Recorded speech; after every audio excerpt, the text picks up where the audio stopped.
All right, we're live. Cool deal. Pretty fast, huh? How you doing, Kelson? All right, we're Doing well, live. Matt. And yourself? Wait, Cool I'm deal. just realizing I gotta mute myself. There we go. Yeah, doing okay. It's been a busy 3 weeks or so. We haven't done this in a little while. Yeah. The last stream we did was at the end of E3. Yeah. So we've got some Tifa stuff to cover, and Oh, definitely. I'm sure we'll be playing catch up with E3 stuff as we get things going again. Now that my comic book campaign is wrapping up and holiday stuff is wrapping up and all that. So hopefully we can do this on Congratulations a on weekly getting it basis. funded. Thank you. It's pretty stressful, but yeah. I don't know if I'm gonna do it again in 6 months. I might wait a little longer. We'll see. I was gonna do because I got another book and that's done, but Uh-huh. we'll see if I feel like actually if I have it up, if I have it in me, you know. This might be a young man's Indeed. game. I might have to wait 8 months or more. So I'm putting this out live. So that's to the Twitter sphere. So yeah. So interesting last few days. Um, I don't have an article on the Area 51 thing, I but don't think one is really needed. yeah. It seems to have started as a Facebook group, which several people have pointed out just amazingly coincided with, Epstein's connection to the Clintons Oh yeah. hitting the news sphere. Yeah. I hmm. You and I agree a lot politically. I I don't know how organized these things get. You know what I mean? Like I tend to be doubtful. Like maybe I'm overly skeptical, but I tend to think there's one of these that pops up every week or two almost. It seems. Generally so. This one. I mean, I look at it with amusement, although at the Mm-hmm. same time, there's my skeptical tinfoil hat collection wearing side. Chugging red and black pills like protein powder. Just chasing them one after the other. Yeah, just I'm like, odd. Why Area 51? Why now? Yeah. Yeah. I'm not a part of that Facebook group. Otherwise, I'd be asking that same question. I'm not either, and I became completely aware of it through the memes. I have one Yeah. Facebook friend in particular who I think every other post is an Area 51 meme. Yeah. I dig it. You know what I like about it is that it's the first meme that I can think of that or like a meme phenomenon that is event related, that it's like Hmm. people are describing what happens in this meme universe in real time. So it's like before, Yeah, during, and after stuff, which I kind of find pretty fun. I am curious to see though. I mean, it's a couple of months out, but I'm curious to see if anybody's actually going to take this seriously. Oh, oh, jeez. Oh man. I hope, I hope not. I hope it's dead by then, because this is gonna. I don't think it'll end well for people beyond like a. I mean, it would be funny though if like if instead of just being serious about it, like if the Air Force really decided to troll people, it's like how do you fight memes with memes?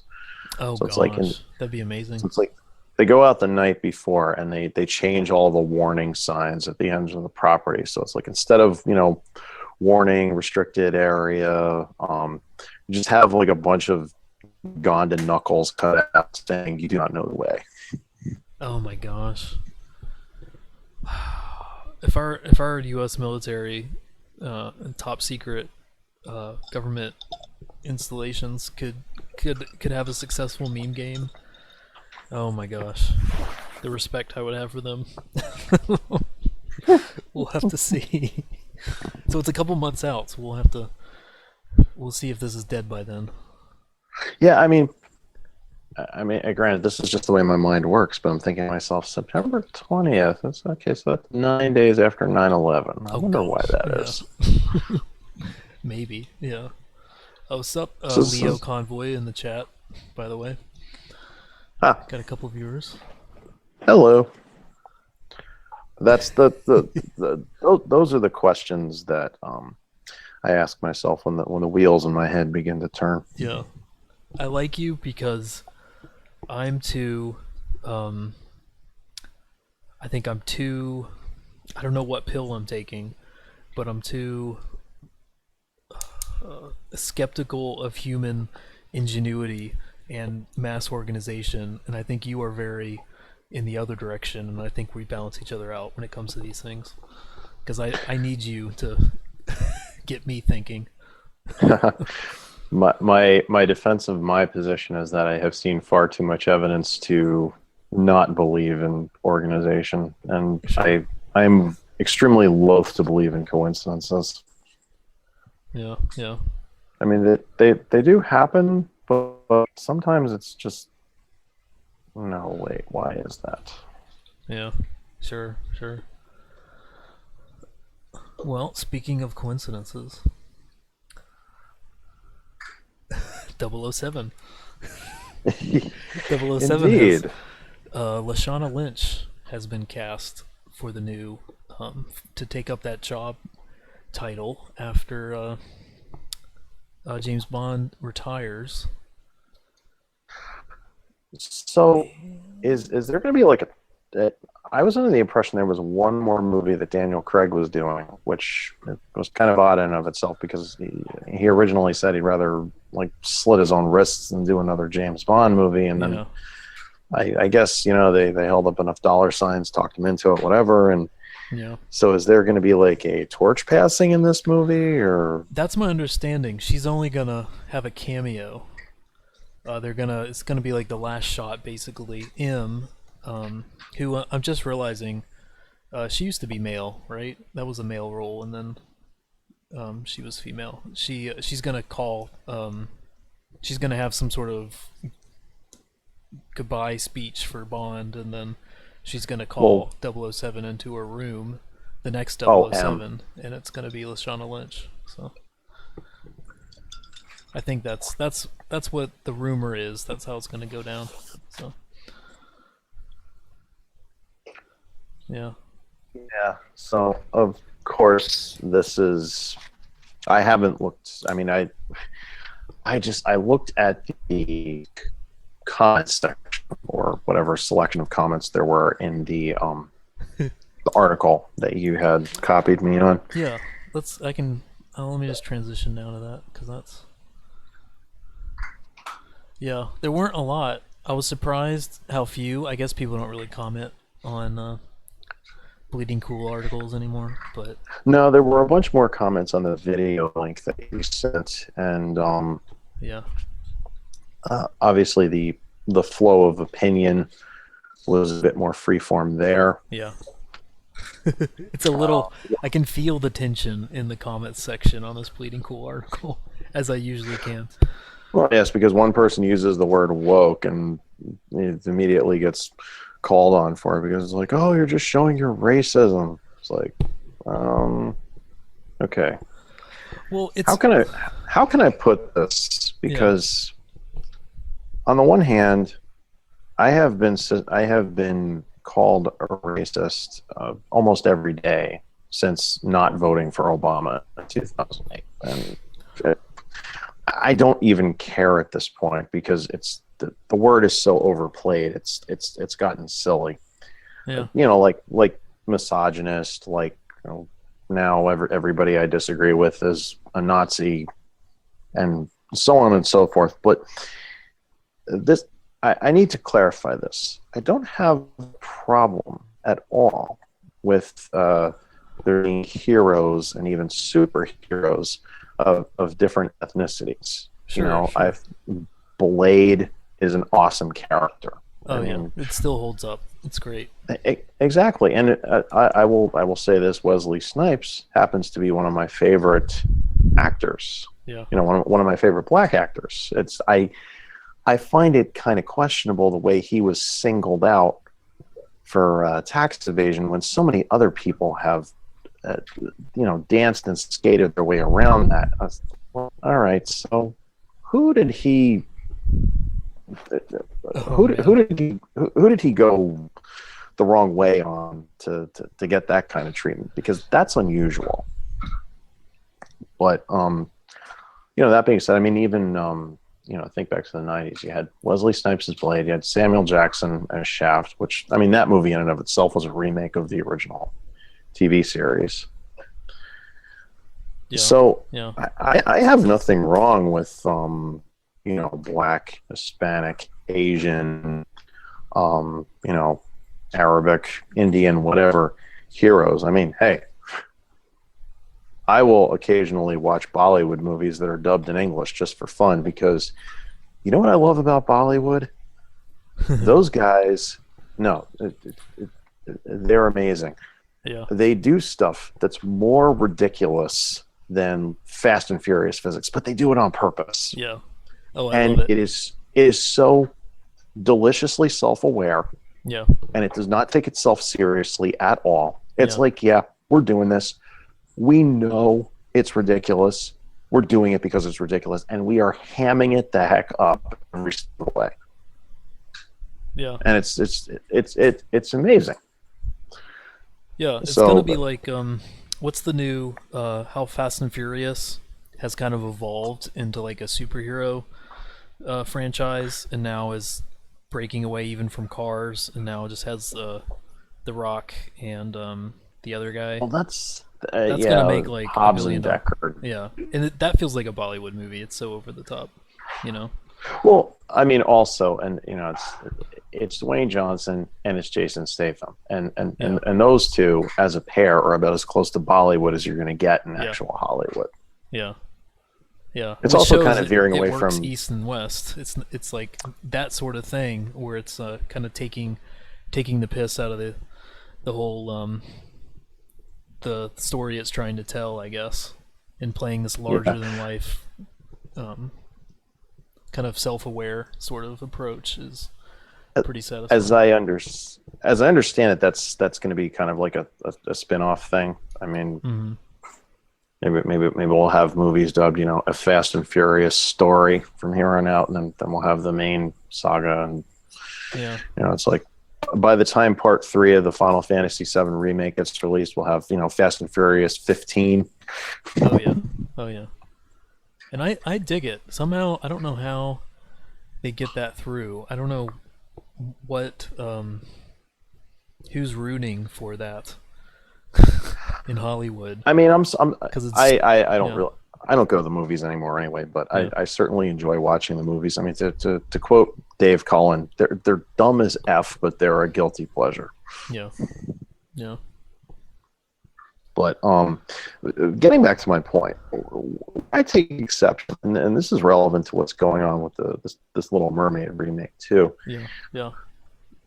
It's I kind of have had enough of established characters being changed around, and especially race swapped. And furthermore, that this Hegelian dialectic that's always pushed immediately thereafter, and that's what really gets aggravating. It's like, well, either you love this, or well, you're just a racist, or you're a misogynist, or you're a sexist, or some other undesirable term that most people don't want to be caught um, being accused of on social media because, oh no, my non-existent yet kind of their social credit score. I can't have this compromised. So now I have to backpedal and play it safe. And, a lot of YouTubers try to strike a middle ground with this stuff. And I admire the ones that, they say, okay, you know what, hang monetization, hang clicks and all that. I'm going to say how I really feel about this and let the chips fall where they may. That's not easy to do in the current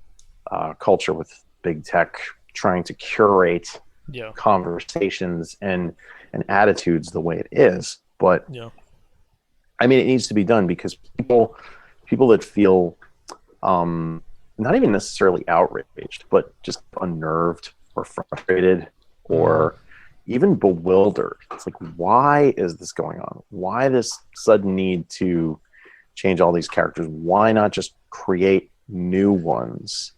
I've And okay. I've got a theory. I've got a theory. I don't think it's a coincidence that culture is kind of in a it's kind of been idling in terms of what like there's new stories that come out. Like people really enjoyed uh, what's the Battle Angel no, Alita. Alita. You know, people really got behind that on either side of, you know, or even just like people who are kind of upset or fed up with the culture war stuff. Um, people really got behind that particular story because it was original, showed a great a female character that was pretty admirable and heroic and strong or whatever kind of qualifier you want to put on her. Yeah. And it was actually a refreshing. It wasn't just another superhero movie or something, or it's not just a remake. I mean, it is. It's kind of. It's based on something. You know, it's an existing franchise, but Yeah, it feels that's fresher. You know, so it's I adding mean, to the pop culture conversation. But most mhm. things are revisiting and revisioning things, I guess. Sequels, prequels, reboots, remakes. Yeah, and I wonder. All right, I'm just gonna throw this out there. This is the most controversial I'm probably gonna be tonight. Um, it's cultural reparations. That's the phrase for tonight from me. It's saying it's actually better to replace uh, established characters with more race and gender and sexuality diverse characters because that's going to pay back the cis white heteronormity of the past. I guess that's the perceived view. I guess if we just made new characters, um, that wouldn't be payment for past wrongs. We got to pay it back by black facing James Bond or something. That's kind of now that's me being extreme. Now I think James I Bond. happen to completely agree with Yeah. that, by the way. Well, Not that I think it's not that I think it's at all the right thing to do. And I no. actually have more to say about that, but Well, finish your point yeah, yeah, first. yeah. Now let me just okay. That's me being extreme. So I can walk it back. Like that might even be what a lot of people, even Hollywood execs, are actually thinking, genuinely. But maybe despite themselves, I think it's a little more complicated when it comes to James Bond, at least. It's interesting that let me bring up the article. It's interesting that they brought in two black creators at the same time as Lashana, like the same week. Within like 3 days, Lashana Lynch was named as the next 007. So these two girls are writing Bond's story. One is writing the uh, the prequel for Bond, Mm-hmm. and one is writing like just the continuation of the story. I don't I don't know why. Maybe they're just trying to freshen Bond by bringing in different people, and this is from Dynamite, and Dynamite. The last time they were in the news was bringing in a variant cover from Ethan Van Sciver, who drew something for Vampirella, I think, and so he's like a conservative Republican, famous guy who went indie, had to leave DC for being a Trump supporter, and so maybe Dynamite is thinking, how do we kind of keep the boat even keel by bringing in black writers who are going to be writing a white dude. They're not even writing Lashana Lynch's character, but maybe they think this is like a good sort of thing to play. But anyway, just to finish up so that you can talk, the way I kind of mitigate against what even maybe Hollywood is thinking with black facing characters, I guess, would be double O.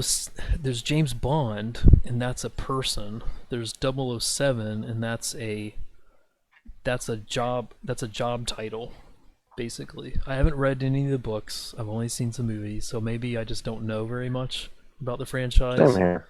But and especially because we've been so used to having 5 or 6 actors play that role, I think that's kind of internalized the idea, even if it's not official, that it's a job. It's a job title, and they always have the same name. Of course, it's always James Bond, but Yeah. you know what I mean. Like they don't try to find people who look like Sean Connery each time. They just try to find an attractive lead. And Lashana Lynch, like, Oh, I'm not gonna lie, she's an attractive woman. It could play a different. I guarantee you, it's going to be less of a sexualized role than they've done in the past, than the books ever were. But then again, Daniel Craig, they kind of toned it back for him too. It's not just like easy, girl for the movie and all that kind of stuff. I mean, he's still got a girl every movie, but I doubt Lashana Lynch is going to be. There's not going to be like a swimsuit scene and stuff like that. So it's going to be interesting. Like, I get, like, they think that they're replacing James Bond, maybe. Whether they do or not, I don't know. But I don't think they're going to be replacing James Bond. It's just going to be, oh, that's interesting. So someone just took his job because he retired, and now we get a. It's going to feel fresher, I think, in a way. I could be wrong.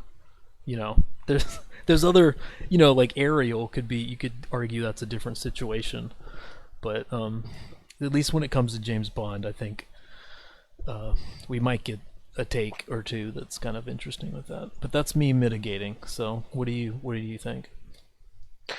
so I should begin by saying that I've seen all of Pierce Brosnan's James Bond movies. I've seen the original Doctor No. I've seen Never Say Never. Uh-huh. I've actually seen the original Casino Royale, which was not considered one of the canonical Bond films, and that actually had Peter Sellers in it, and it was so ridiculous. It was more comedy than an action movie. I mean, it's got Peter Sellers in it. And I've seen with Craig, I've seen Casino Royale. I believe I've seen Quantum of Solace, and I've seen Skyfall. Yeah. So I might have seen like 1 or 2 more than you, but that's like a what, like a quarter of the movies. So now, as far as James Bond himself goes, I mean, you figure, I mean, if it's a human character, they're going to have a shelf life. So eventually they're going to get old. I mean, it's like Tom Clancy's character was Jack Ryan. I mean, obviously you can only write so many stories about Jack Ryan. Like with Brad Thor, it's Scott Harvith. With Vince Flynn, it was Mitch Rapp. uh-huh. So I'm not going to make the argument that James Bond, like, as a character, couldn't be retired. I mean, the movies that were there, they're obviously not going to go anywhere. Yeah. But it's here's my complaint. It's not as if this outcry of white straight males need to step aside and they need to just fade into memory because it's time for a more diverse crowd to be represented. And I hate that word because it's so completely misused. But it kind of underscores, you were talking about cultural reparations. Well, I'd like to know why any are owed in the first place, and that's my opinion, whatever. But Yeah. and I'm really not agreeing or disagreeing, but I'm just thinking that seems to be the modus and operandi. I said I completely agree with that. Yeah. Sure. But and I've had this argument with people. It's it's the whole notion that social justice has anything to do with justice is is it's a lie, because it's not about justice, it's about revenge. And that becomes blatantly obvious the more of these things you see. Like, I'm sure you've seen the trailers for Batwoman. Yeah, that's a lot more cynical. That's like, we could do a whole thing on that. That's pretty, um, I yeah, mean, I'm a I mean, little even frightened at the negativity there. Yeah. I mean, even Captain Marvel, and just the complete. I mean, I don't follow comics like you do, but I am aware, at least in periphery, of what an absolute mess the character had become in comics Yeah. before they decided to make a movie. Yeah. Yeah. So, I mean, they're going to do this with Bond. I mean, when I first heard about it, I thought, okay, is this a joke? At the same time, and this is something of an interesting perspective on this, and this kind of dovetails with what John Cleese said about, England, and in particular London, for which he got trashed. It's like, dude, you're going after John Cleese. The guy is a national treasure. Show some respect. But anyway, he said London doesn't feel like an English city anymore. And a lot of people have commented on that, England's culture through, shall we say, a lot of the new arrivals is being forcibly changed and remade. And considering James Bond has always been an English icon, in much the same way that, Jack Ryan was an American hero icon, is this partially symbolic of, how England's culture is changing? Yeah. Well, okay. How about this? If that's true, then they're only being sensible with that demographic change. They're not. This isn't a manufactured shift. You know what I mean? It's a response to a present reality, I guess. Just throwing that out there. But I mean, that depends on how you look at it, because I would say the cultural shift in England has definitely been manufactured. Isn't the right word, but forced. Yeah, I'm okay with calling it that. yeah, that's fine. Yeah, it's part of. I mean, let's be honest. I think the last couple Daniel Craig movies didn't do amazingly, and um, I mean, actually, well, I don't know. Was Skyfall? I feel like Skyfall did decently. The last one didn't do well. Skyfall did okay. I mean, it's worth pointing out that each guy who's played James Bond brings a completely different personality to the table. I Yeah, mean, in Goldeneye and Tomorrow Never Dies, Pierce Brosnan did a great job. I mean, I really liked him as James Bond at first. By the time he got to The World Is Not Enough, mm-hmm. Brosnan as James Bond just became such a cartoon. It's like, wow, watch this guy walk through bullets and straighten his hair and his tie while he's doing it. So when they, and then Die Another Day was just ridiculous. So Yeah, then when we kind of did like a soft reset of Bond when we went to Casino Royale, because now he's a young guy, which is like, yeah, okay, fine. Bond has always been something of an ageless character. I mean, he was kind of rough and tumble, hardcore young guy as young Sean Connery, and then of course as Sean Connery got older, the characterization of Bond that he played got older, more mature, not quite as how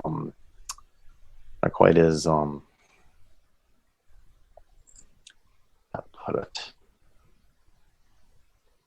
well, not as scrappy almost. yeah, But then on the other hand, you had like Roger Moore and Brosnan. They both played a more kind of cultured, debonair, champagne and caviar type Bond.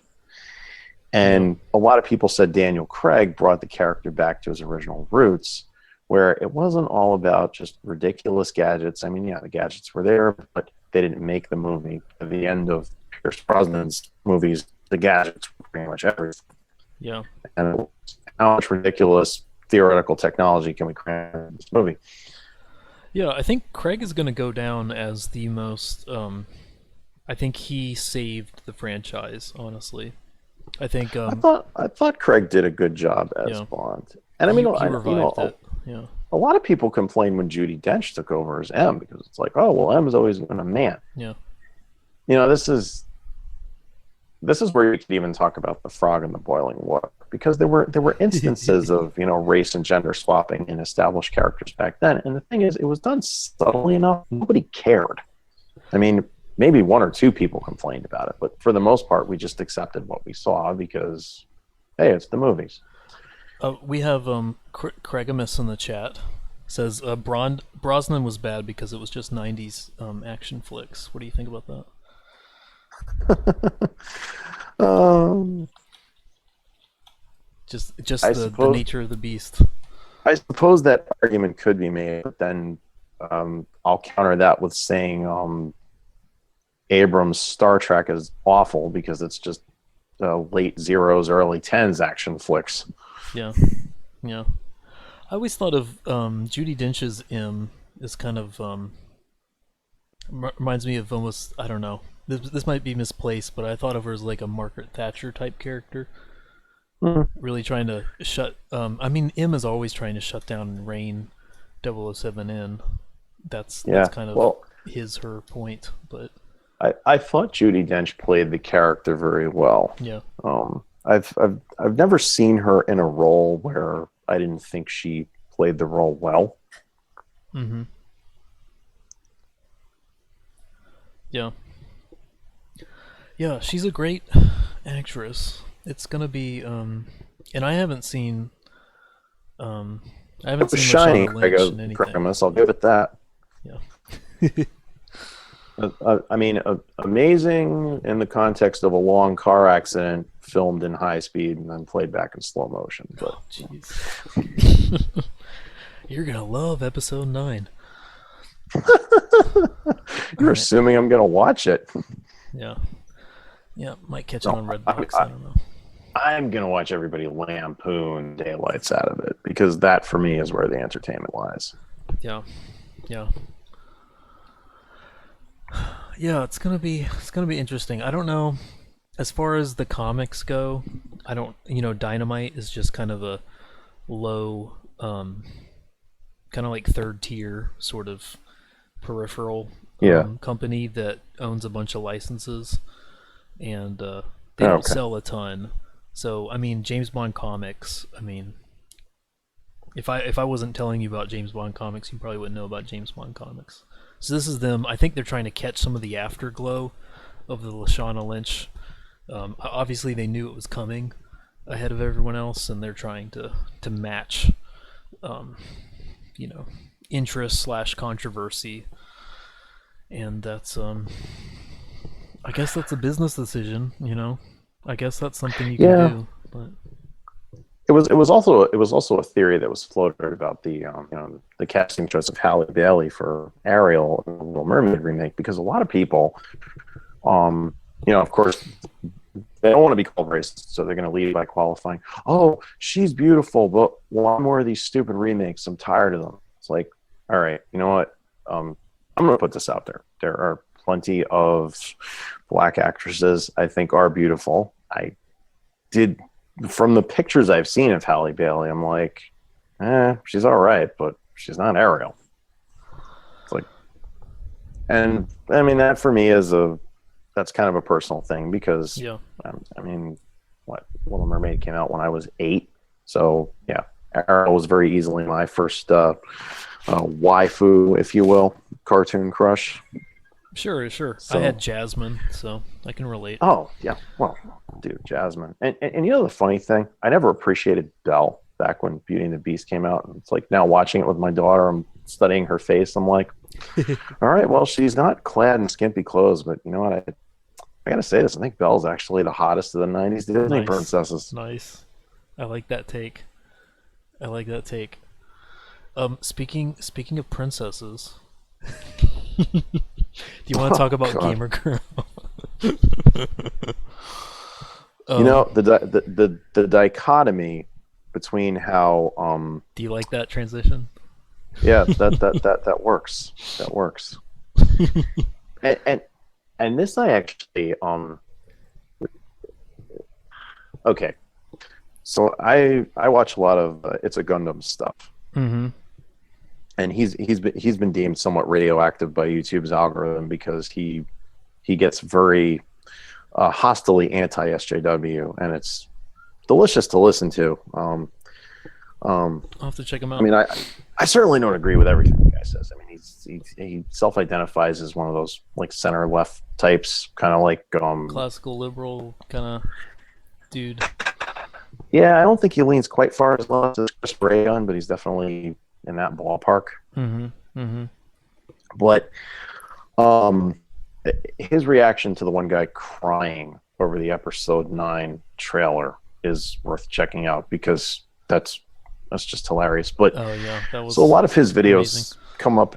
A lot of his videos come up in my suggestions, and I know he's always talking about it. It's like his thing is complaining about the camera rolls on Twitch, and it is such a glaring double standard they have going on there because, well, money talks. Yeah, I had trouble finding like photos that were PG just to show in the slideshow of this particular girl, and I've seen worse. I've seen the face or the chest painting in the art section. Like it's absolutely absolutely out of control. Oh yeah, no, definitely.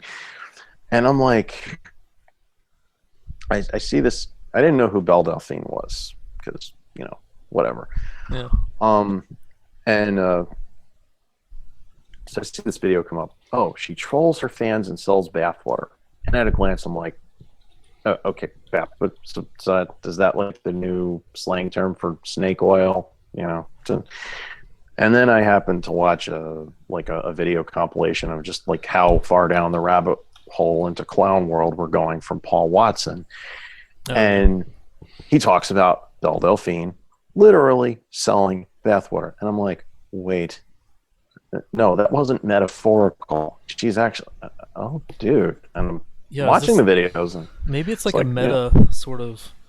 Do you think, is she really, I mean, is this kind of like a troll marketing sort of thing? So I don't know much about this girl beyond like a couple of videos. And so here's the thing. Yeah. I certainly don't agree personally with what she does, but I won't deny the marketing genius of it. Yeah. And there's definitely, I mean, here's the thing. Here's me saying something extreme again. We always talk about how people who sell stuff are losing touch with the people who want to buy stuff, right? Yeah. And they're going woke and going broke, right? That's the phrase. Well, this girl she knows exactly how to what did this article say, that she sold out of all of her quote unquote bathwater in a couple hours? Like she knows she's not going woke and she's not growing broke. So no, and that is actually like I also recommended The Critical Drinker to you. He did a great video dissertation on like Lara Croft then and now, and not just her body, mind you, but more to the point, her personality. Oh, neat. How she used to be extremely witty and snarky, and I love her personality. She was a cam girl with guns. I mean, she flaunted everything she had. She knew where the guys were looking, and she didn't care. She pressed that to her advantage. Yeah, and I love a character like that. Yeah, that's what girls like Belle Delphine do. Instead of whining about, oh, I'm over-sexualized. It's like, yeah, I am. And I'm getting rich for it because guys are stupid. Yeah. And that I won't disagree with, because I'm like, dude, you guys are throwing so much money at this girl, and she doesn't care that you exist. You are a bank withdrawal to her, nothing more. And that's actually something Gundam rants about a lot in his videos. He's like, how stupid do you have to be to donate thousands of dollars?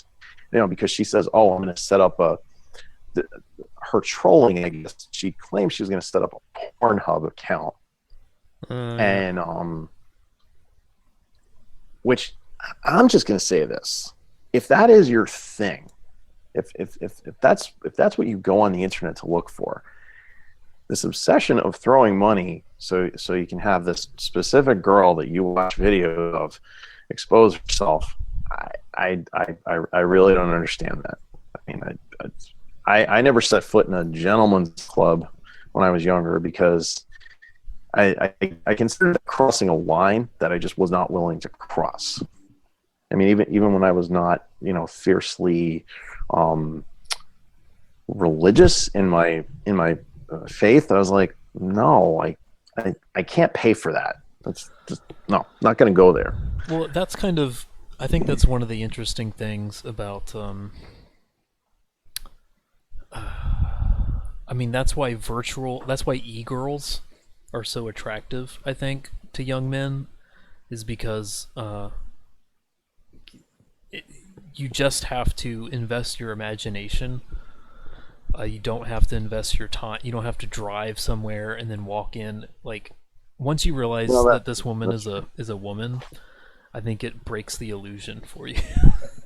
There is also the wall of anonymity, I suppose. Yeah. I mean, you can log into Twitch with a pseudonym or whatever, but at the same time, it kind of reminds me of some girls that I used to hang with. It's like we'd be going out for dinner. They're like, "Oh, let's go to Hooters." I'm like, "Why don't we just go to Denny's?" "No, man, we got to go to Hooters." Why? The food is overly expensive, and half the time something bad happens whenever we go there. It's like, no, because it's cool if you go there and if you drink beer. It's like, dude, why don't you just it's $8 a bottle of beer. Seriously, just buy a whole 6-pack for that and let's sit at the house. I tell you, the only times I've been there as an adult were women at work who wanted to go there for their birthday work party, which is really funny. I don't know why, but it'd be like, it's my 30th birthday. Like, I get to decide where we're eating lunch and we're going to Hooters. I have no idea why. I don't know what that. There's an appeal there. We'd have to ask a girl, I guess. But it's very strange. I'm just going to go on the record saying, in terms of the quality of food, Wing House is infinitely better. Oh yeah.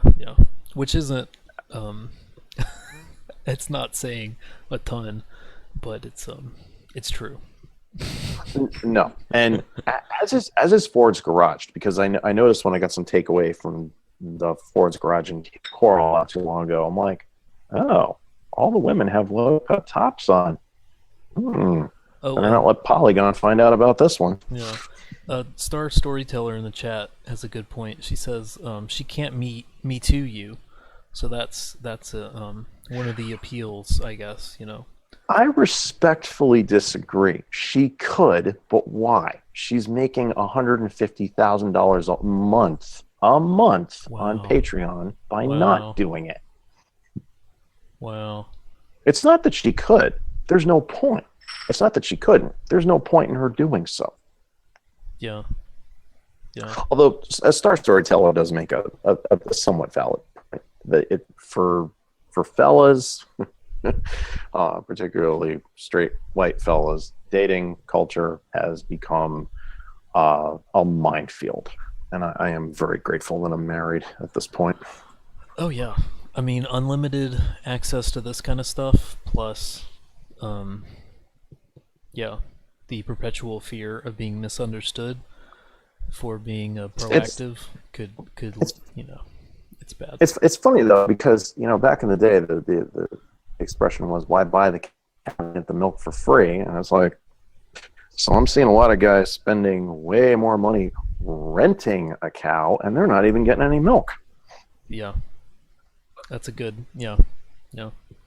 And you know what? If that's how they want to spend their money, that's their prerogative. And if these girls are comfortable, and I'll say she plays this game beautifully. She pretends like she's going to expose herself. It's not that she doesn't. I mean, from what I've seen in Gundam's videos, she does a fair bit of twerking. I mean, she's covered, but I mean, if you have a passing imagination, you can get around that. Which, like I said, it was hard finding appropriate pictures. Oh yeah. No. But at the same time, it's like everybody's so angry because oh, she said she was going to do this and she didn't. I'm like, dude, all this girl does is wink. She winks every 5 seconds. Now, I don't want to be that guy and sound all preachy, but if any of you fellas bothered to open a Bible now and again and looked in Proverbs, you'd know that when somebody winks, they're plotting something evil. Oh, there it is. Nice. Star Storyteller makes a good point. So she's creating Storyteller. She shows up in a lot of streams, by the way. She's a cool gal, and Okay. she says she's creating couture porn. Couture porn. Yeah, which is kind of I guess that would be the phrase for it. That creates the illusion that you're dating this girl, and they wouldn't want to try this with a real girl because she might Me Too them. But yeah, so yeah, it's relationship couture kind of soft. It's not even softcore, but yeah, it's hitting all the right buttons for kids that are, boys that are maybe turning into men in a few years, and Sure. It's weird. So here's where we can segue into Tifa, because let's do that. This is what I can't wrap my head around. I think it was Kotaku itself actually defended Belle Delphine as a performance artist. Mm-hmm. It's like, okay, well, writes his name on a piece of sheet metal with his stream of his own urine. They call it installation art, so whatever by today's standards. Yeah. Okay, they're going to defend her doing everything she does. Meanwhile, flip the table around, and people just wanting Tifa's remake model to be faithful to her original character design. Mm-hmm. It's like, oh, you just want a character that's over sexualized. Well, yes and no, maybe. So what if they do? What's wrong with that? That's really interesting, actually. Yeah. I mean, if Belle Delphine put fake, because she's not that curvy, and at least as far as I can tell, but if she was to cosplay as Tifa and be bouncing all over the camera, I don't think they'd have a problem with that.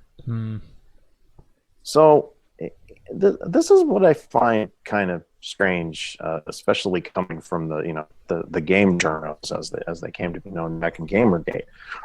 This kind of two-faced, selective, arbitrary narrative they have on female sexuality, and with particular interest to male attraction to females, which occasionally they'll paint themselves into a corner with that, and this is kind of delicious. They'll be like, oh yeah, you stupid men, you have to have these big bouncy women, and then every so often a lesbian will jump in and comment and say, well, awfully presumptuous of you to think that only men are interested in big boobs. Yeah. I'm like, ooh, stepped in that one, didn't you? Yeah. And this e-girl with the bathwater isn't, like you said, of a busty persuasion. It's more like guys just like 97% of guys, just like girls. That's kind of how we're wired. Mm-hmm. So, and most girls like guys. So, but no. As far as Tifa goes, that one picture right there, that's her Dissidia NT model, and bickety bam, that is just perfect. Yeah, it's not, because everybody's like, oh, you just want Tifa to have J cups. No. I just want her to wear the same clothes that she's been wearing. I mean, like the red boxing gloves, for one. Yeah. Those are so that's gotta be there. Iconic of anime. And it's like the glove Rukia would put on when she want to punch Ichigo's soul out of them. So they're like reused boxing gloves from Street Fighter. It's like if you're a Japanese bare knuckle fighter, you have red fingerless boxing gloves. It's just the way it is. don't screw with that. Yeah, for sure. Like the other changes, because everybody's like, oh well, and there you have Blair Armitage's Tifa model, which I thought was a great homage to how she looked in the original. And oh, that's good cosplay. But then, like, from the moment I saw her in the remake, and then I looked it over several times. I'm like, okay, she's wearing a sports bra. Why is she wearing a sports bra? She looks like she's about to go to the gym or something. I mean, it doesn't look like she runs a bar in the slums of dystopian future city. It's just, I don't know. It almost looks too shiny in a way. Sure. Yeah. And then I'm looking at her face, and it's like, okay, so Nomura said she's supposed to represent East, Aerith is supposed to represent West. I guess I kind of get that, but quite honestly, I didn't really like the way they did her eyes. I'll be honest, I didn't think Tifa's body was all that impressive when I first played Final Fantasy VII. It's like, okay, yeah, she's nice, I guess. I mean, she's no Lara, but whatever. But what actually really drew me to Tifa as a character in terms of her beauty was like her headshot portrait on like the battle victory screen. I'm like, oh wow, she is really pretty. Yeah, sure. And some of these other models, I feel like they just captured the essence of her face a little bit better. I feel like her eyes in the remake model just look a little bit too squinty. Actually reminds me less of Tifa and more of Renoa from Final Fantasy VIII. Which, I mean, if that's what you're going for, fine, I guess, but that's kind of strange. It's odd, though, because, all this controversy sprang up around the remake model. And then, of course, again, the same stupid Hegelian dialectic. You either think the remake model looks better than the original, or you're a neckbeard basement-dwelling incel who just wants, fap fodder. And I'm like, I'm sure there's like 3 or 4 of those in this debate, but they got Google search if that's what they're looking for. Yeah. And there's plenty of other games to choose from. I actually think the original, the PlayStation design, I kind of think she needs a larger chest because she has such big boxing gloves. It's a nice aesthetic balance, That is true.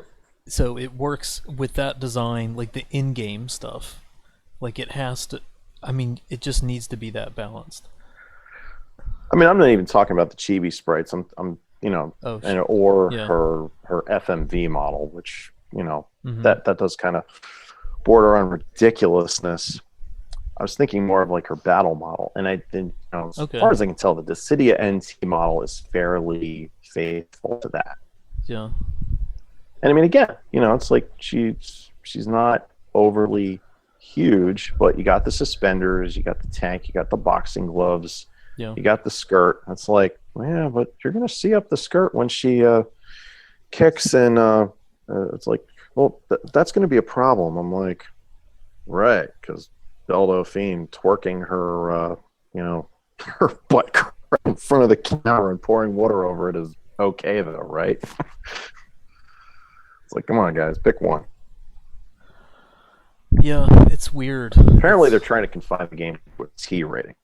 I honestly have no idea why. They say it's so they can reach a broader audience, but I mean, come on, how many M-rated games do kids just get their parents to buy for them anyway? Yeah. But I think what bothered me the most about the changes were not the changes themselves, but the why. The whole, when they came out and said, oh, well, the ethics department said it needs to be realistic and practical. I'm like, okay, well, let's take a moment and review the Square Enix realism and practicality starter kit. 190-pound sword easily mistaken for a coffee table. Check. One prosthetic Gatling gun arm with unlimited ammo. Check. Yep. One giant 9-foot flightless chicken that you can ride around but store in your pocket when you don't need it. Check. One talking lion dog with a tail that appears to be on fire. Check. Oh, and a sports bra. Gotta have that. Yeah. Star Storyteller in the chat says they are racing busty broads. They are busty broads and redheads. Yeah, and redheads. Yeah, yeah. It's weird. I don't know why. It's I don't know why breasts are in the target reticule, but for some reason that's the main approach, I guess, for I this have a revisionist theory. kind of thing. Mm-hmm. I have a theory. Um, you know the whole woe to those who call evil good and good evil. Yeah, Um, yeah, Extrapolate from that how, you know, what we're dealing with on the broader spectrum with like pretty much all of this stuff, with exception to Belle Delphine, because that's kind of just, I mean, I find that something of my character study, because the same people that are pushing this anti men being attracted to beautiful women culture are okay with her doing what she does, which is it's kind of a it's kind of an anomaly, but you know, and she's certainly not alone. I mean, there's a whole culture of e-girls and, you know, cam girls on Twitch, and they are the bread and butter of Twitch. So Twitch will roll out the red carpet for them yeah, while yeah, slapping guys, you know, content creators like Gundam with all sorts of ridiculous restrictions. yeah, And you know, I find that to be something of a glaring double standard, but at the same time, let's not kid ourselves. Like talks. yeah. At the end of the day, They yeah, see they see who's making them the most money. Of course they're gonna, you know, look the other way for them. I mean, but at the same time, I mean, is that really so very different than, you know, 19th century New York, where the cops were looking the other way for the brothel madams? I mm. mean, Mm-hmm. not really. They were paid handsomely for it. I mean, I know another issue with Delphine was on the bathwater cups, supposedly was the logo for a character from Overwatch, the character that she cosplayed as. And, you know, there was a very valid question. You know, Blizzard didn't sue over that? That seems strange. But Yeah, good point. to to get into the broader issue, like with 007, you know, with Ariel, with Tifa, with let the past die, kill it if you have to. Mm-hmm. Um, Iconoclasm is a central theme that I have seen throughout the entertainment industry, you know, for years. Yeah, Because, and you think about this, like a lot of people, they don't want to involve politics, but the fact of the matter is politics is downstream of culture. If you can change people's minds through culture, if you can rewrite the songs, retell the stories, reshoot the movies, and rewrite the books, and burn any books you don't like, which, you know, platforms like Amazon are busy doing digitally, you can reshape culture in the image you want it to be, and effectively reshape politics in the image you want it to be. yeah. I mean, I heard someone else say recently, if you can control what people hear and see, you can control what they think. So, Yeah, um, and back, you know, back to the whole, like, you know, the whole notion of cultural reparations. It's not enough that say sexualities other than heterosexuality have representation. No, there is this perceived need for heterosexuals, particularly heterosexual males, particularly heterosexual white males, to suffer. It's like, oh, well, you guys have been at the top for far too long. Now you need to be on the bottom, and you need to just stay there. yeah, which is as you know, I'm a reformed liberal and Mm-hmm. leftist. It that sort of thing was in my head until I really kind of sat through. I had to think through, and I had to have people. I had to listen to voices that I didn't like to hear, and I had to hear people tell me that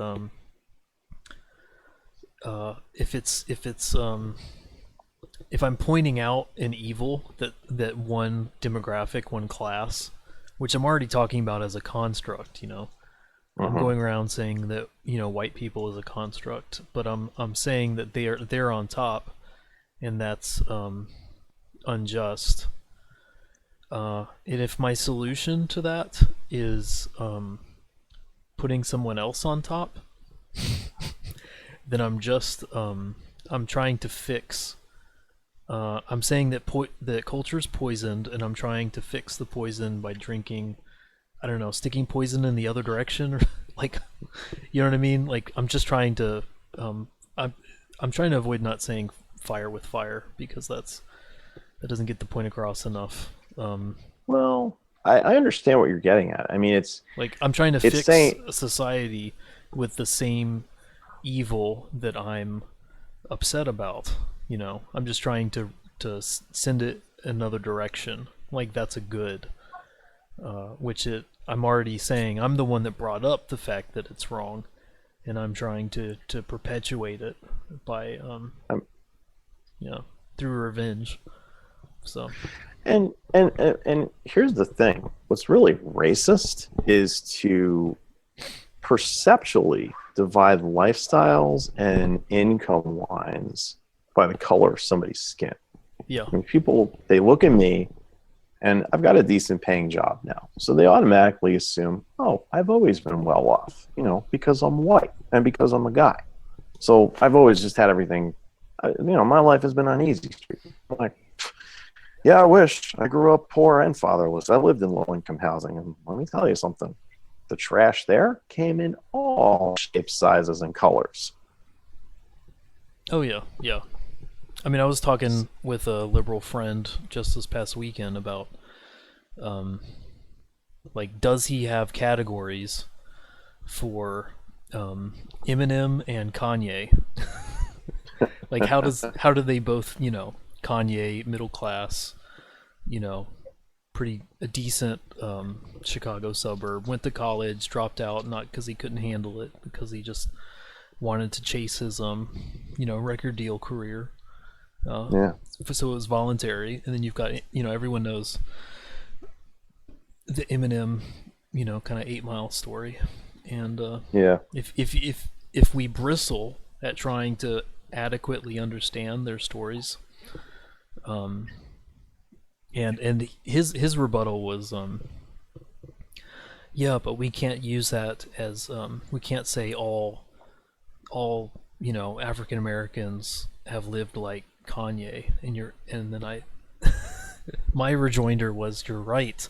Just because of the color of his skin does not tell you exactly how he's lived, or anyone else for that matter. There's probably, what is it, 13% black in America, so that's, I think it's actually closer to 11, but it's been a while since I checked. well, let's say it's 13. I think that's 39 million. There's probably 39 million ways to be black. There's 39 million black experiences. Yeah. That's that might sound extreme, but that's been my experience. So, yeah, we've gotten pretty broad here, but it's the way you fight racism is not with reverse racism. It's with less of this construct we call race, I guess, and maybe more, which I could get my liberal friend to agree with, more talking about a broader ethnic terms of, I identify as Floridian, you know what I mean? Like, there's ways we can talk about things that would more adequately define where you come from, who your kinship group is, might tell you a bit more about how you vote politically. I don't know. Whatever you're trying to get by categorizing someone to begin with, because the only reason we're trying to categorize oftentimes is try to figure out how someone's going to vote, or how we can persuade them to, or I don't know. That's a whole other tangent. But What's really fun is when you're talking with somebody, they're like, oh, well, you need to step outside your comfort zone now and again, just listen to opinions you don't normally agree with. It's like, okay, so would you consider listening to anything on InfoWars? And then they start screaming at you like a Nazgul. It's like, oh, I see I've triggered your tolerance alarm system. Sorry, that's my bad. yeah. but with regard to racism, it's a quote attributed to Morgan Freeman from a conversation where, it's, well, how do you fight racism? He says, stop talking about it. Stop conflating it at every opportunity. Yeah, I remember seeing that interview. That was pretty interesting. Yeah. And he's right. Mm. And a lot of what's going on in culture, I feel, is attempting to stoke tension. Yeah. And Gets more clicks. Yeah. the progressives have been trying to start an all-out race war for decades. And ultimately they keep failing because you have riots, you have small skirmishes here and there, but ultimately when it comes down to it, most people, they'll judge other people by behavior, but not so much by the color of their skin. Now there are certain patterns, and you may be more suspicious of one person than you are another based on how they dress or where you're encountering them or how they approach you or how they talk. Yeah, like Eminem walking in and asking for a job application. You might have different, rightly or wrongly, you might have a different perception about how likely you'd want to hire him for the role. Yeah, I mean, I think it was Philadelphia's mayor some years ago. His name was Michael Nutter. I mean, he was a black man himself. He said, "You know what? You guys show up for job interviews with ripped jeans, with a pick comb in your hair, and then you say, oh, they're not hiring me because I'm black. No, they're not hiring you because you look like you're insane." Yeah. Well, that it's like those things get you tricky. If you want to get a job, just show up for an interview looking like you want a job. Don't show up for an interview looking like a gangbanger or a drug dealer. Yeah. Nobody's going to want to hire anybody who dresses that way, no matter what color their skin is. Yeah. Yeah. Well, that's the trick. I mean, because people will say, well, you're talking about a white normative framework for what professionalism looks like, but I don't think in 2019 that's really a concept. Like, I think maybe maybe for our parents that you could talk more easily about something like that, but I think professionalism standards are diverse enough now to accommodate a lot of different cultural backgrounds, that don't have to do, and it wouldn't be a racial divide kind of thing to expect professionalism. It's not like anybody's saying you need to show up with a Bill Gates comb over and a classic suit and tie. Yeah. Star Storyteller says, hoodies with hoods up makes everyone shady AF. Yeah. Well, I agree there. Yeah. I also agree that if the J cups are canon, they should be left alone. Make boobs big again, says Ryan Miller Art. Yeah. It's a mess, guys. It's ultimately what I had to learn was like the liberal principles that I was trying to hold back in like 2013, 2014 or so. I found that they weren't going to be found in the people that I thought the people that call themselves liberal the most anymore. It might have been in the 90s, Liberal in the 90s just meant give me my freedom, I'll leave you alone. You leave me alone. Liberal today means something different, unfortunately, which is why we got to do these distinguishing kind of new terms like leftist and all that kind of stuff. But yeah, there's a lot of people trying to argue that, and then of course I'm still struggling to figure out what people are saying. What people even consider conservative to mean these days, because yeah, that's a trick. I mean, well, it's odd because I always thought to be conservative you had to embrace Christian ideals, and it's like, oh well, you don't have to be anti-abortion to be conservative, and my argument is, oh yes you do. We should do. It's Hmm. So like if you wanna fully embrace homosexuality and gay marriage and say you're still conservative, okay, I'll give you that one.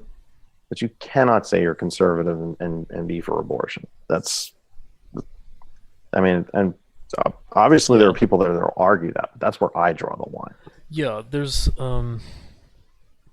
I think essentially when you're talking about conserving, um, hmm, if you're taking the principled idea that government is there to recognize human rights, not hand them out like candy, then uh, a human life in the womb, a conceived human life, and even some people, if they want to get squishy about that's a terrible word, but if they don't want to talk about first trimester, fine. But if they obviously at least to like European standards of what is considered a human life and what's appropriate for abortion, which isn't.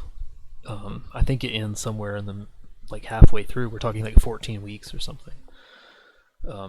That's too far for me, but at least we're talking in ranges that are more comprehensible, I guess. But when you're talking about right up to full term abortions, you're no longer recognizing, you're no longer using the government to recognize human dignity and value inherent, which is what it I should mean, just be that doing there. you could get a lot of I mean, this would be a completely different subject matter, but Yeah, we might like have to. taking into account the latest medical studies, um, I mean, a recent study from Johns Hopkins that I saw an article about said there is no genetic predisposition to homosexuality. Yeah, On the other hand, there is buku medical evidence saying that life begins at conception.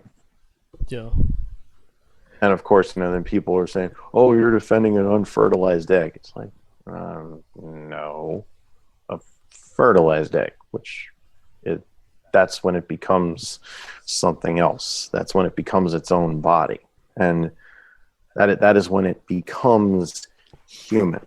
It's just at the first stage of human development. But the fact of the matter is, if you don't kill it, and there's no medical complications, it will grow into a human being indistinguishable from any other.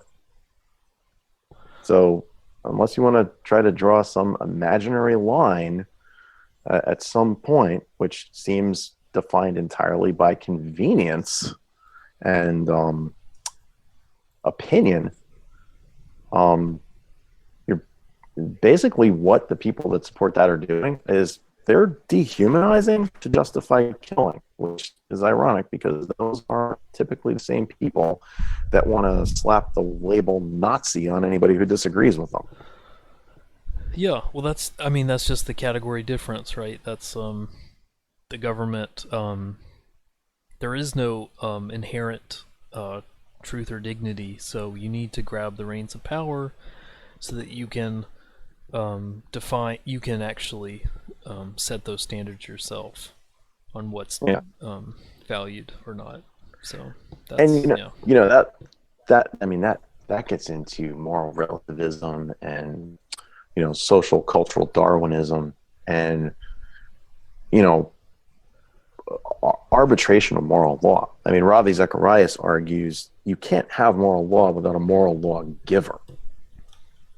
And what's always killed me about people who identify as atheist, they're like, "Oh, I don't want to believe in some imaginary mystical being that's telling me how to live." I'm like, okay, that's fair. If that's if you want to just and I found it crazy that so many of my fellow graphic designers were atheists because I'm like, you aesthetics. guys, of all people, should be able to appreciate the intelligent design in the universe. I don't even care if you I don't care if you want to say it's not God. I mean, say it's the aliens, say it's Allah, say it's Buddha, say, whatever. But you cannot deny there is an intelligent design at work in the universe any more than you can pretend that if you threw furniture at your keyboard, you could hand code a website.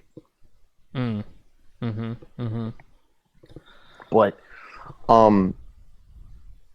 moral law has to come from an absolute source.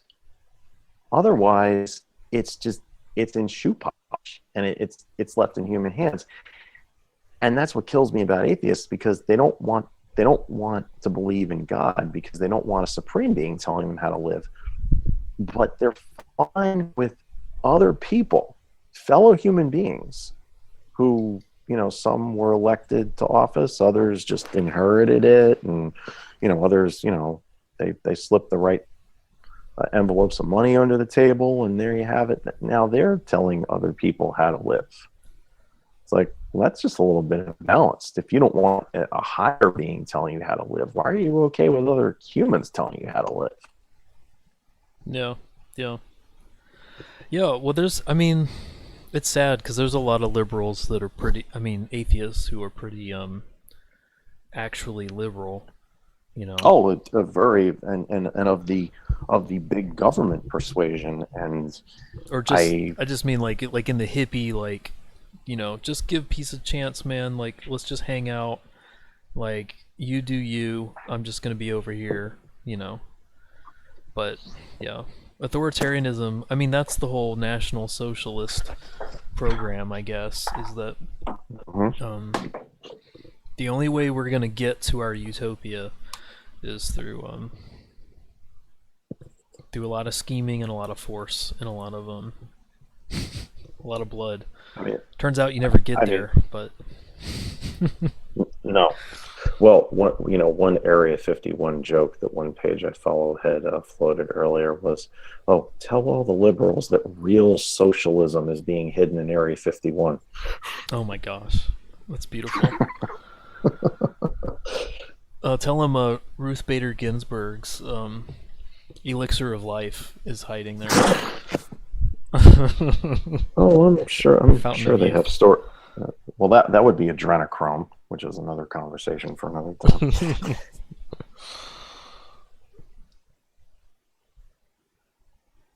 Oh, that's interesting.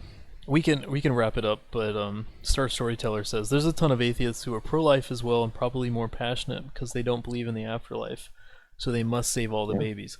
See, I think it's actually been interesting, the conservative plurality that's kind of come up as the leftist majority has kind of bunkered down, doubled and tripled down. I've actually really welcomed this kind of the diversity in the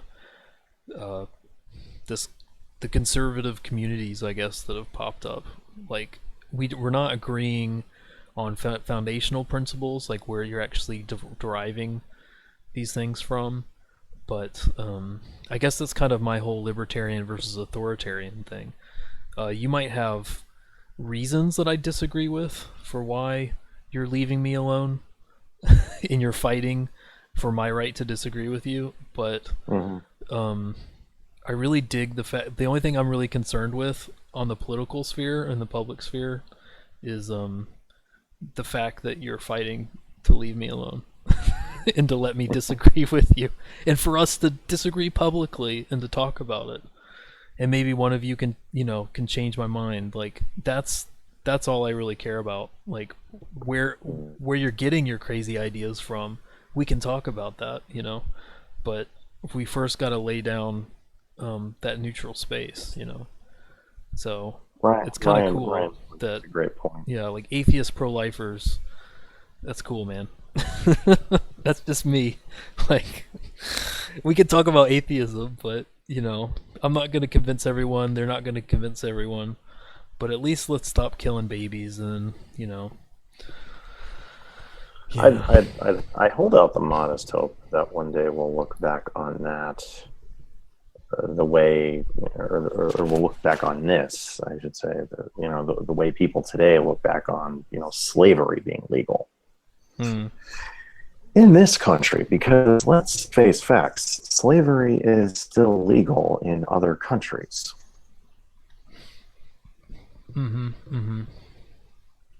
Ryan Miller Art says conservatives have had a lot of practice being tolerant.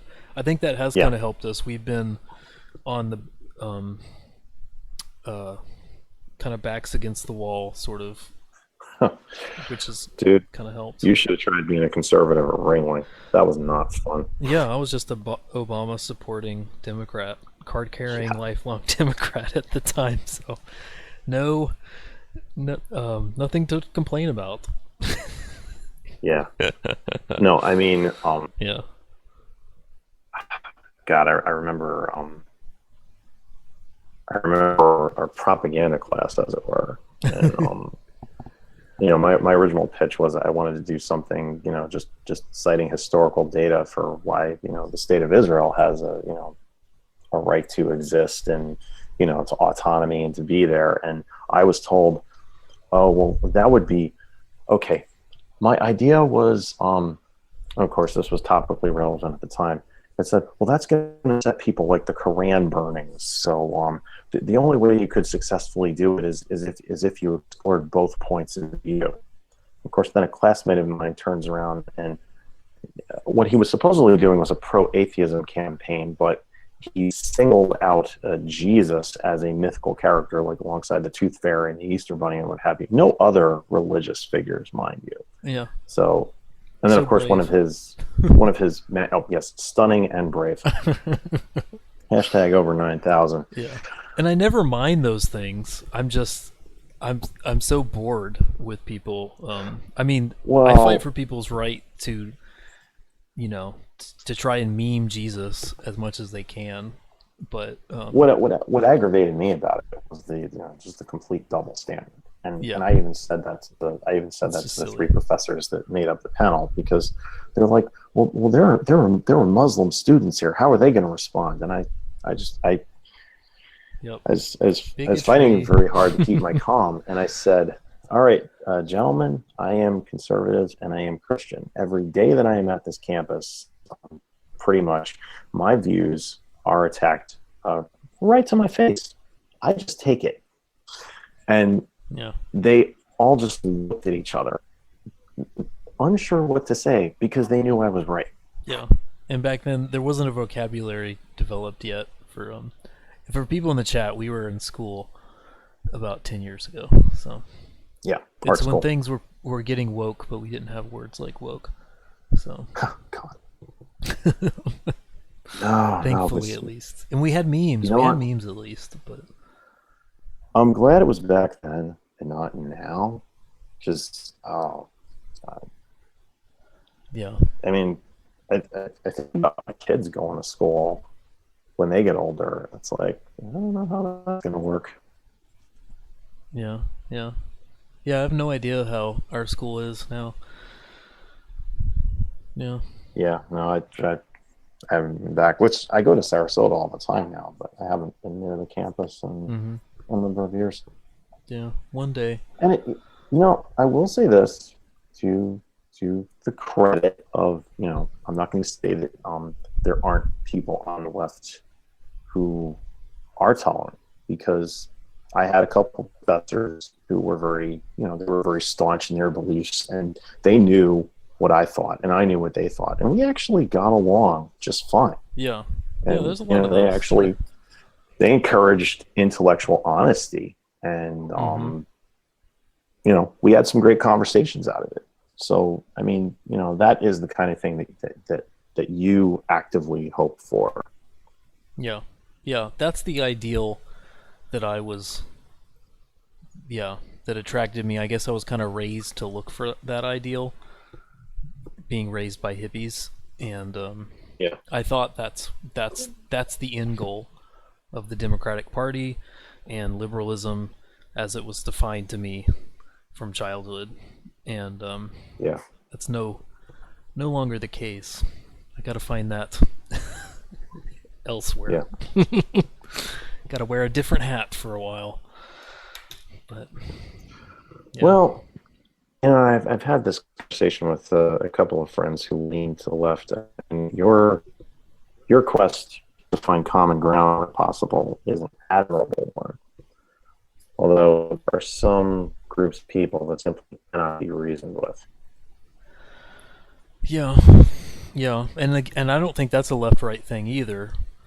Um, but I mean, it can be, but it it can. just really it depends on overall worldview. And I mean, honestly, I've had as many people who identify as right wing be unreasonable with me as left, just for completely different reasons. Yeah, so yeah, there's people. I think it's safer. I was thinking about this today. I was trying to figure out how to articulate it. I think it's safer to be an extremist nowadays because then you can just keep your back against the wall and you only have to face forward to attack everyone because you're sitting on And the bleeding edge. But and it's a lot riskier to sit in the middle and get attacked from both sides.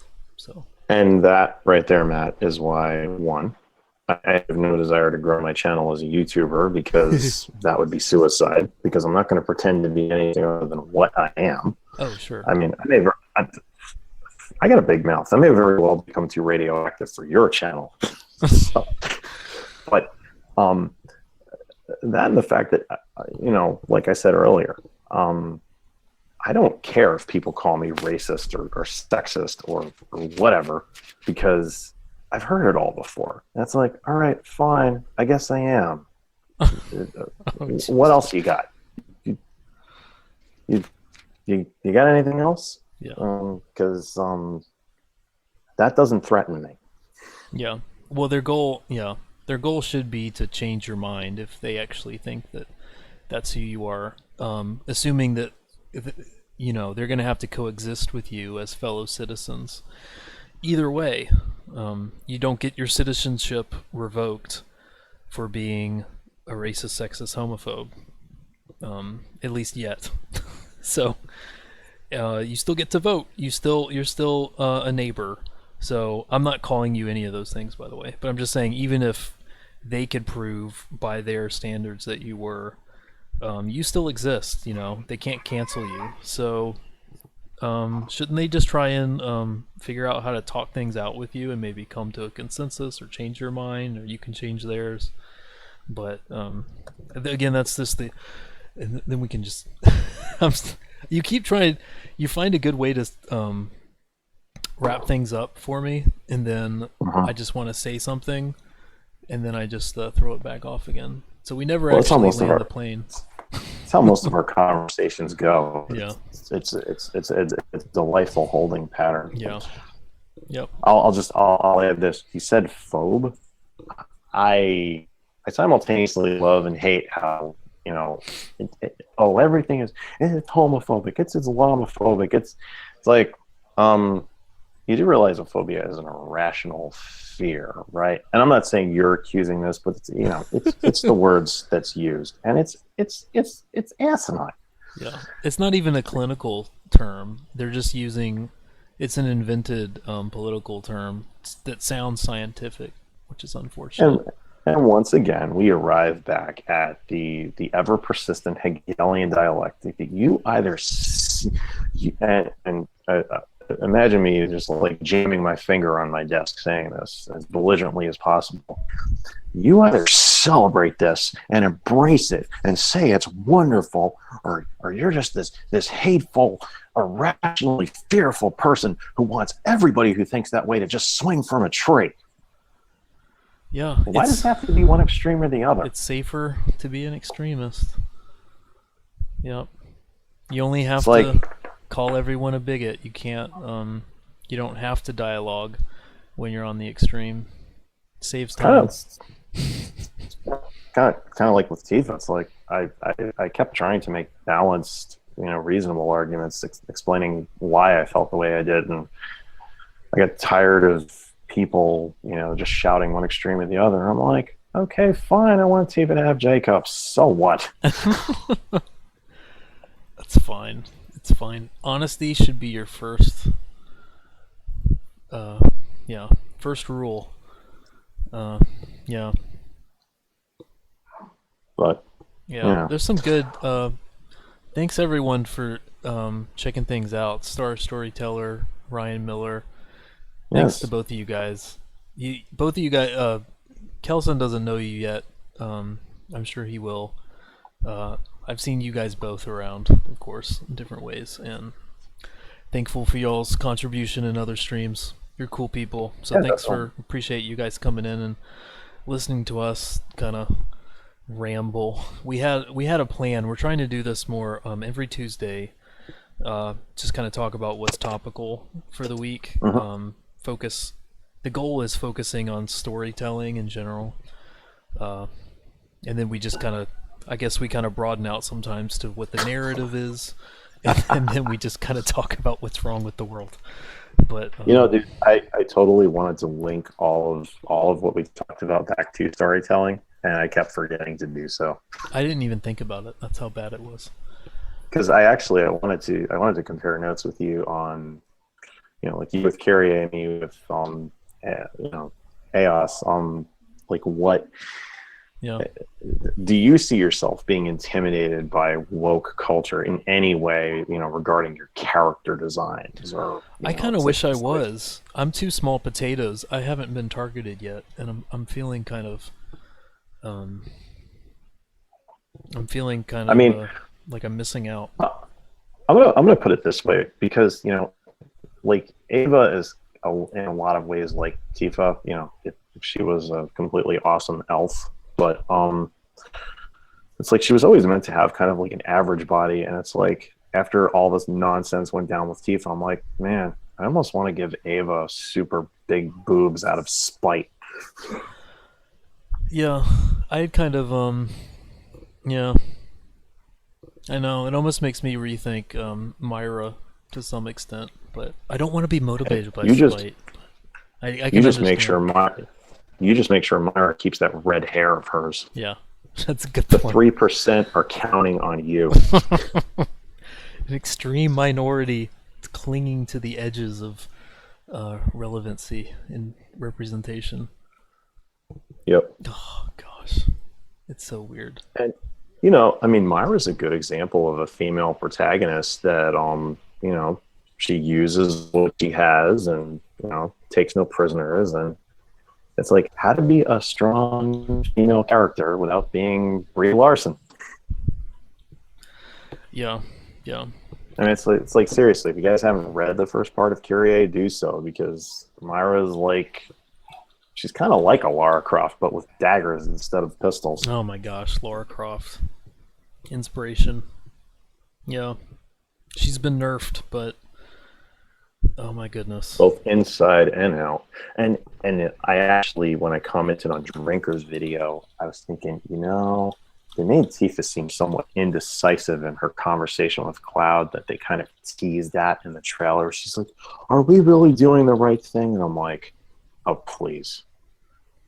It's like it's bad enough you got to wrap her chest up in caution tape so the Sarkeesianites don't,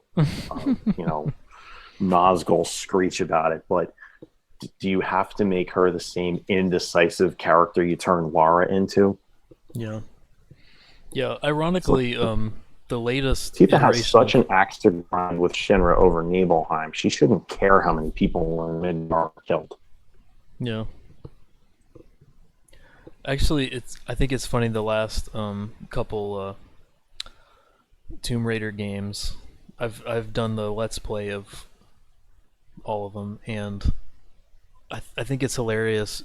She's kind of turned into an e-girl by the end of it. Uh, Kind of breathy, kind of moaning, sort of. I think they tried to figure out like we can't visually make her attractive the way we once did, so we can just do it through audio.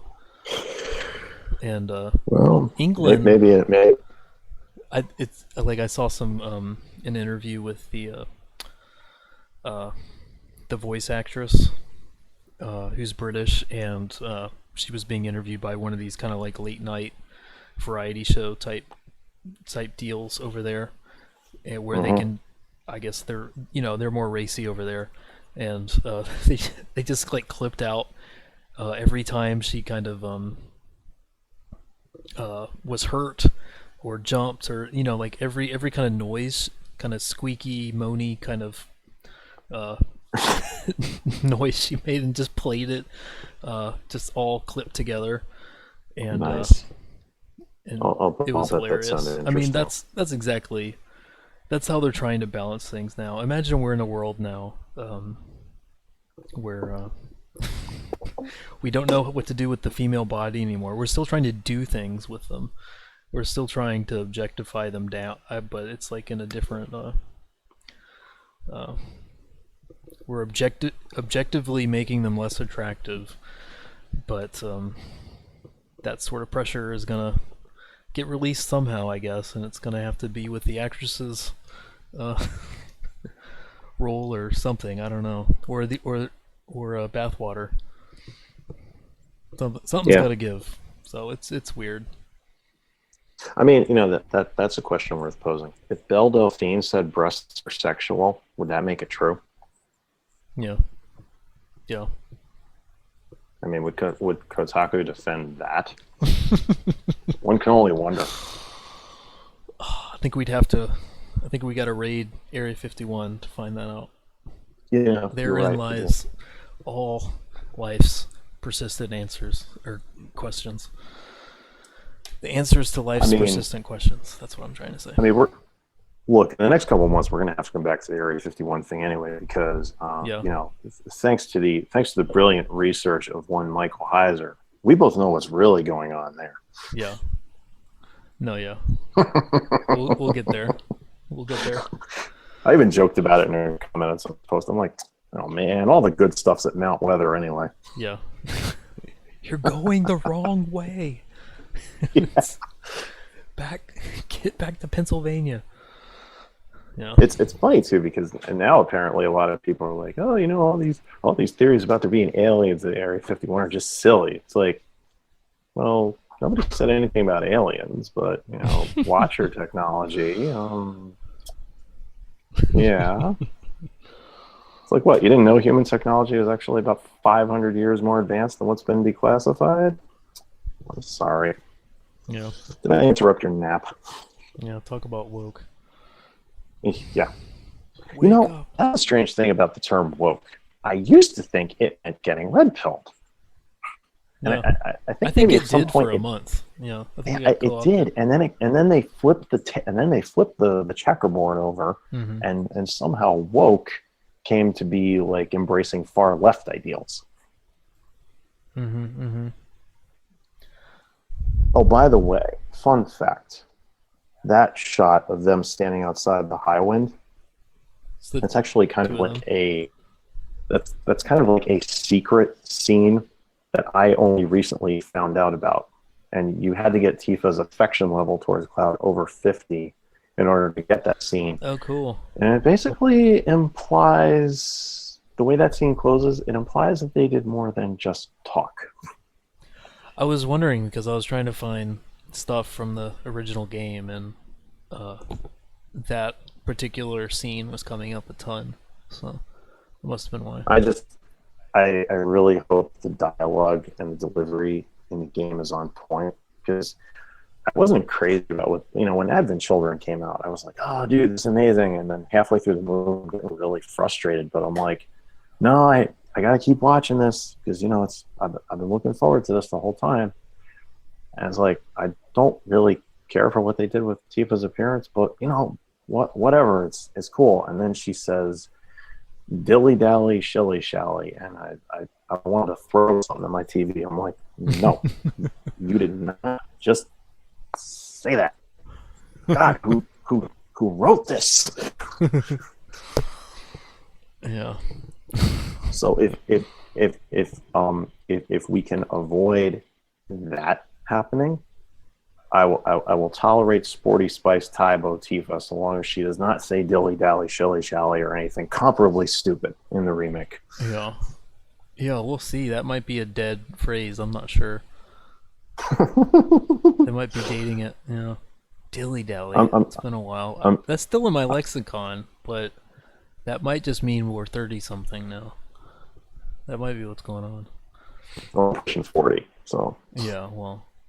Yeah. By millennial standards, I'm already a boomer. It's like, no, I'm Gen X. Yes, we exist, and I'm at the tail end of Gen X anyway. So some people insist that I am a millennial, and I'm like, don't call me that. Don't get that word out of your mouth. Yeah, seriously. Yeah. Anyway, let's call it a night. This has been good. Yeah, man. This has been good. Very, Cool. very fast paced. Yeah, yeah, I like it. So thanks to everyone who checked this out. We're going to be doing this 9:30 p.m. each Tuesday, each and every Tuesday. I know that kind of conflicts with a couple, I think Geeks and Gamers live streams, things like that. But it's the only week Ouch. we could. It's a good time for us, and we're used to it. So Maybe one day in the future we'll pop up on Jeremy's radar and we can be guests of his. you imagine? Hey, I can dream. We'll have to be older than 30 something. I think it's going to take a while. It's going to be dream big, and we'll get the production value is going to go up each time. So Yeah, yeah, definitely. yeah. Anyway, I'm gonna press stop now. So thanks to everyone checking this out, and we'll see you next week.